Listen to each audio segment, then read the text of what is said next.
ময়না। হ্যাঁ বলো না। ও কইতেছিলাম, আহা গো, কতদিন পরে তুমি আমাকে ডাকলে। জানো, এই ডাক শোনার জন্য আমার অন্তরকানা একেবারে, জানো, আমার মনে না কোনো সুখ ছিল না গো। যতই বাবার বাড়িতে বিলাস বাসনে থাকি না কেন, যার স্বামী নেই তার তো কিছুই নেই গো। কইতেছিলাম এইবার তো আমার বিশ্ববিদ্যালয়ে ভর্তি হইতে হইব। হ্যাঁ, বাবা তো বলেছেন যে তোমার পড়াশোনার কোনো অসুবিধা হবে না গো। তুমি যেমন চাইবে, যত দূর চাইবে, বাবা সেইভাবেই তোমার পড়ার ব্যবস্থা করবেন।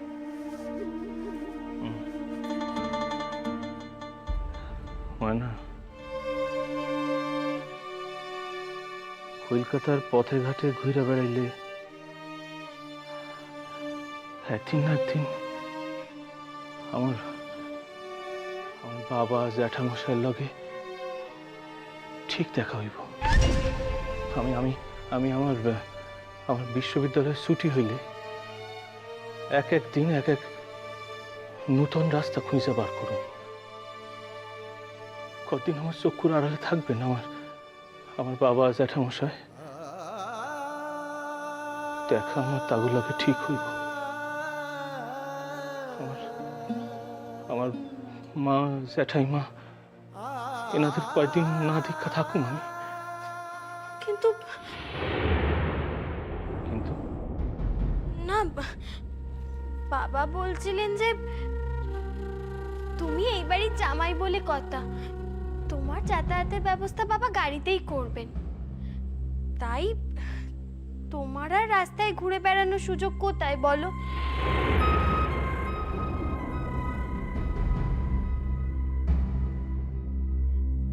না মানে আমাদের বাড়ির একটা মান সম্মান বলে কথা আছে তো, তাই বলছিলাম আর কি। ময়না, ময়না, তোমাকে পরিবারের মান সম্মানের দাম আমার নিজেকে মানুষটি করে খোঁজনি থেকে তো বেশি কিছু না। আর তাই তাই যদি কহ তাইলে তো ওই দেখো তুমি আবার আমাকে ভুল বুঝছো। আর আমারই তো কপালের দোষ, সে আর কে কন্ডাবে বলো না। আচ্ছা আচ্ছা, আমি কি তা বলতে চেয়েছি গো? তয় তবে তবে আবার কি, খুঁজতে তো হবেই, তবে একটু অন্যভাবে খুঁজতে হবে। কিভাবে? ওই মা মা বলছিলেন যে একটা একটা লোক ঠিক করবেন। লোক? হ্যাঁ, লোক। সে ওই রিফিউজিদের ক্যাম্পে ক্যাম্পে যাবে, গিয়ে খোঁজ নেবে, খোঁজ নিয়ে আমাদেরকে জানাবে যে তোমার মায়ের কইছেন এই কথা? তারা তো আর কি। আচ্ছা আচ্ছা, তুমি কি ভাবো বলো তো, আমাদের কি মন বলে কিচ্ছুটি নেই গো? না না না, মানে আমি আমি তাই কই না। আসলে আসলে মেলা দিন হয়ে গেল তো, তাকে দেখি নাই।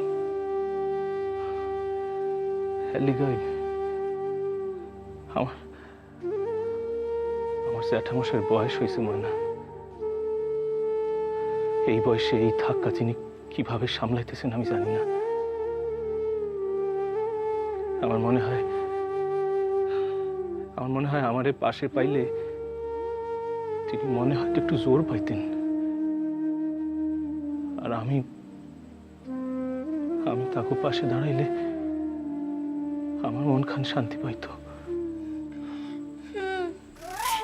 সে কি আর আমি বুঝি না গো? সেটাই তো হওয়ার কথা গো। নিজের পরিবার বলে তো কথা, কেমন করে ওই পরিবার থেকে চিরকালের মতো তোমাকে আলাদা করে রাখা যায় সেটাই ময়না রানী ভালোই জানে। এইবার দেখো কত ধানে কত চাল হয়। ঠাকুরপো, আমি ভাত বসিয়েছি, তুমি দুমুঠো ভাত খেয়ে তারপরে বেরোবে। না না বৌদি, এত সকাল সকাল খাইতে পারবো না। ওই সকাল সকাল খাইয়ে দেয় না, চলাফেরা করো বড় স্বস্তি হয়। হাসলেন কেন দাদা? আমি তো সত্য কথাই কইলাম। শুনলে জয়া, আমার ভাই তার চিরকালের অভ্যেসেই কদিনে কিরম বদলে ফেলেছে। না দাদা, আমি শোনো, কাল থেকে এই বস্তিতে আমি চিকিৎসা শুরু করব। চিকিৎসা কইরা কোনোদিন পয়সা লই নাই। বাবাই কইতেন, তোমার সেবা কাউরে কোনোদিন বিক্রয় করো না।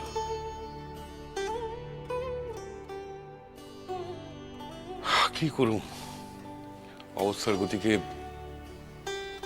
বাবার কথা রাখতে পারলাম না।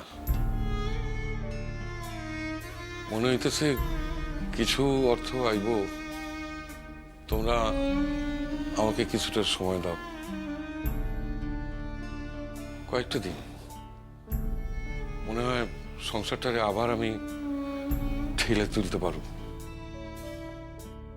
আর সোনায় চলে এলেই তো এখন ভালো চাকরি পাইব না দাদা, তখন তখন আমগো এখন ভালো বাসা হইব, দুইখান ঘর, মাথার উপর একটু একটু ছাদ, আর নিজেকে একখান বাসা। এই তুমি কি কথা কইতেছো বৌমা? সোনায় আইলে প্রথমে তারে লেখাপড়া শেষ করতে হইব, তারপরে তো চাকরির কথা। জানিস ছোট, কাল ভোর রাতে আমি স্বপ্ন দেখলাম যেন সোনা এসছে, দরজার বাইরে থেকে দাঁড়িয়ে আমায় বলছে, দরজা খোলেন জ্যাঠাইমা, আর কতক্ষণ বাইরে দাঁড়ায় থাকো।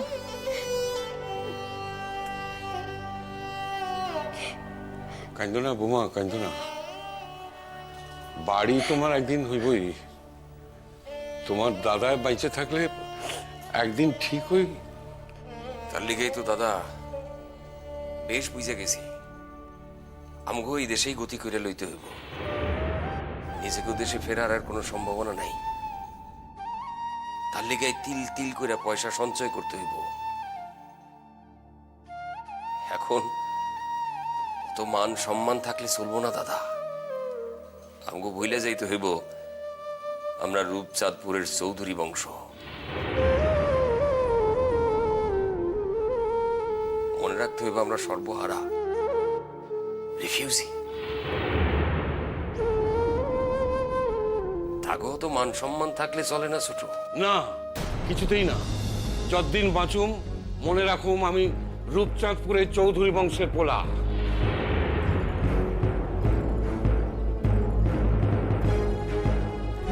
আমরা মানের জন্য প্রাণ দিতে পারি, কিন্তু মান দিব না।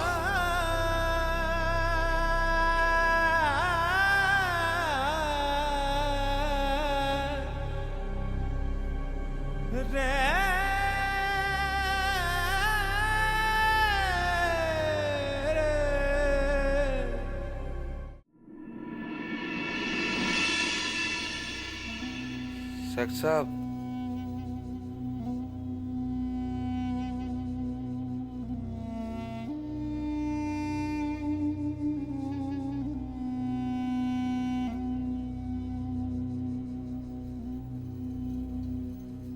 শেখ সাহেব,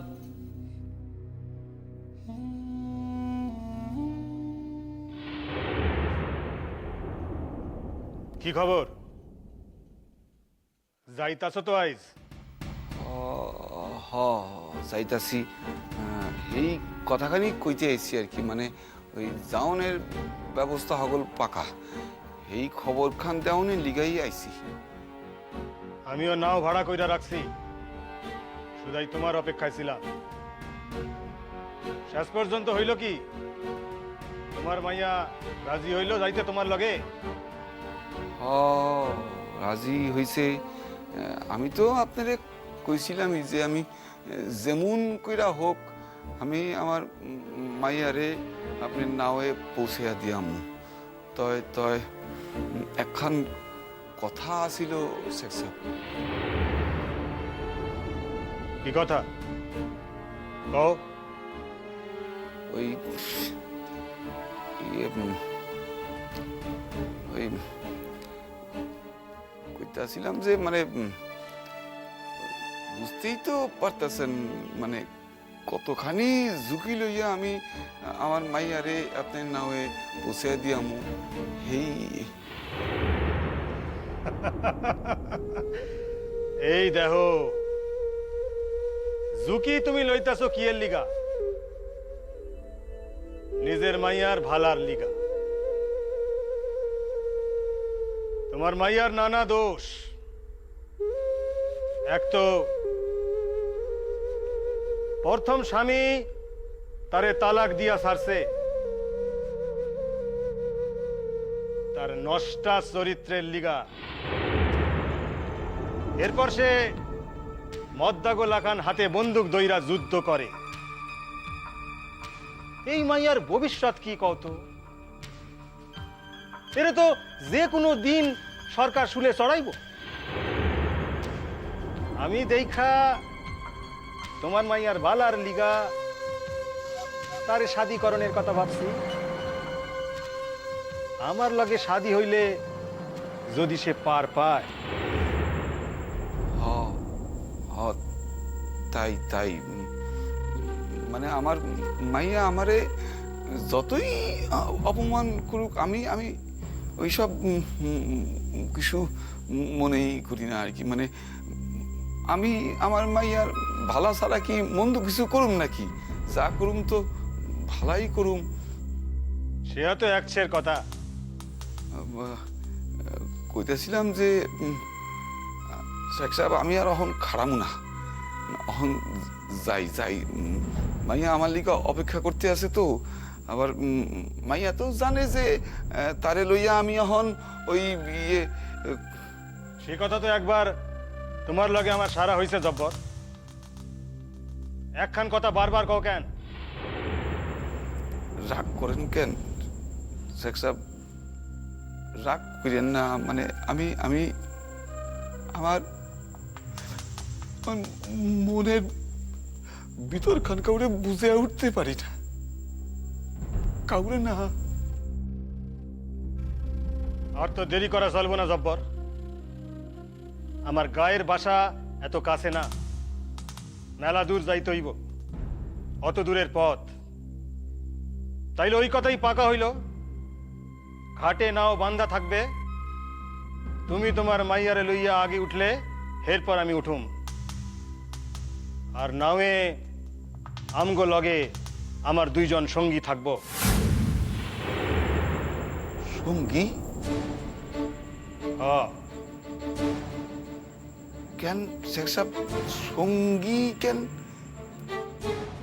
তোমার মাইয়া যদি মাঝ নদীতে জাপ দিতে চায় তাইলে তারে ঠেকানের লিগা শক্ত সমর্থ কেউরে লাগবো। তুমি তো আর থাকতাছো না। শেখ সাহেব আমি আমি আমি কই কি আমার মাইয়ার একটু দেখেন আর কি। মানে যা করবেন একটু সাবধানে কইরেন আর কি। দেখেন মাইয়া যেন পরাণ খান বিসর্জন না দেয়, এইটুকু দেখেন। আর কিছু চাই না আর কিছু না। তোমার মাইয়ারে আমি খুবই সুখে রাখুম, ভাইব না জব্বর। শুধাই শাদির কথা খান জানি পাঁচকান না হয়। না না না, হইব না হইব না হইব না শেখ সাহেব, হইব না। যাও যাও আগাও। কখন যে কি ব্যাগরা দেয়, আর তোমার মাইয়া মত বদলায় তোমার লগে যাইতে। যাও গা জব্বর, তাড়াতাড়ি বাসায় যাও। আর বাসায় গিয়া অহনি মাইয়ারে লইয়া বাইর হইয়া পড়ো। আমিও যাইতাছি।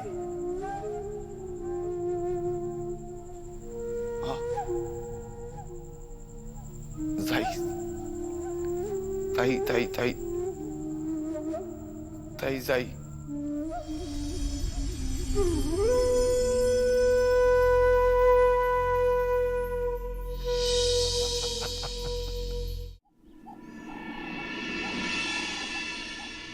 আম্মু সব আম্মু, আমি তো দিদি ভাই সব নিশ্চয় তো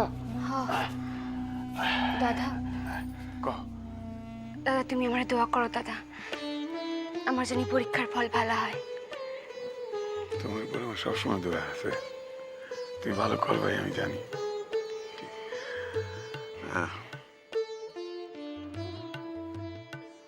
আমি কেন অন্য কথা ভাবতেছি। কি কথা দাদা? ওই জব্বরের লগে পাঠানোটা কি ঠিক হইতেছে? আব্বা এ আপনি কি কথা কন আব্বা? মানুষটা কি এখন আর আগের লেখান আছে? একেবারে বদলাইয়া গেছেন। আপনি সব দেখা শুনেও কেন এই কথা কইতেছেন আব্বা? না বউ, আমি এটা কই না। আমি আমি কইতেছি ওই বদমাইশটা তো এতদিন ধরে তো এইরকম একরকম করে চলে আইছে। 2 দিনের ভিতর ওর মন থেকে সমস্ত ময়লা ধুইলা ফেলা দিয়ে একেবারে পীর পয়গম্বর হয়ে উঠলো। এইটা আমি বিশ্বাস করে উঠতে পারতেছি না।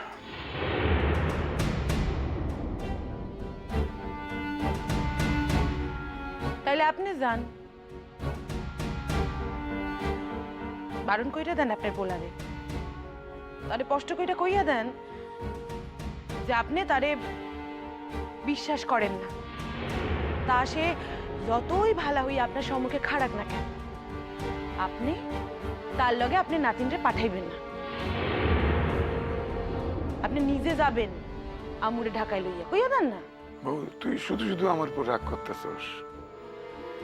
দেখ, ওই পোলার বাপ হয়ে এখনো পর্যন্ত আমি সবচেয়ে বেশি অপমানিত হয়েছি। ও যদি সত্যি সত্যি শুধরায় যায়, মানুষের মতো মানুষ হইয়া ওঠে, তোর কি মনে হয় আমি খুশি হব না? দাদা তোমরা এখন কথা কইতাছি, আমি তো আব্বারে কইয়া দিছি যে আমি আব্বার লাগে যাবো। এখন যদি আমি না যাই, যদি তোমার লাগে যাই, তাহলে তো আব্বা মনে কষ্ট পাইব। আমি তোমারে কইতাছি, শত হইলেও আমি তো আব্বার মাইয়া। আব্বা আমার আর কি ক্ষতি করব? এই তো এক লগে না কইরা যাবো, এরপর শহরে একে নাইমা বাস ধরে স্কুলে যাবো, এরপর পরীক্ষার ফলাফল চাই না, আবার একলগে বাড়ি ফিরে আসুম। সন্ধ্যার পূর্বে চলে আসুম মনে হয়। যা, যতক্ষণ না ফিরবা চিন্তায় থাকো।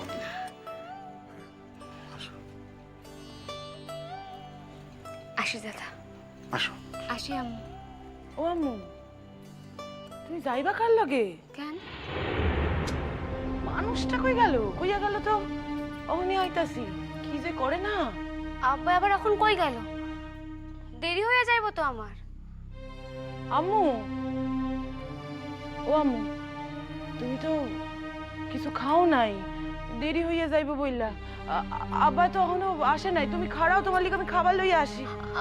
দিদি, যা যা যা যা, পেট পুরে খায় না, যা। কোথায় কি পাবি না পাবি তার তো কোনো ঠিক নেই, যা খায় না, যা যা। এই দেখো,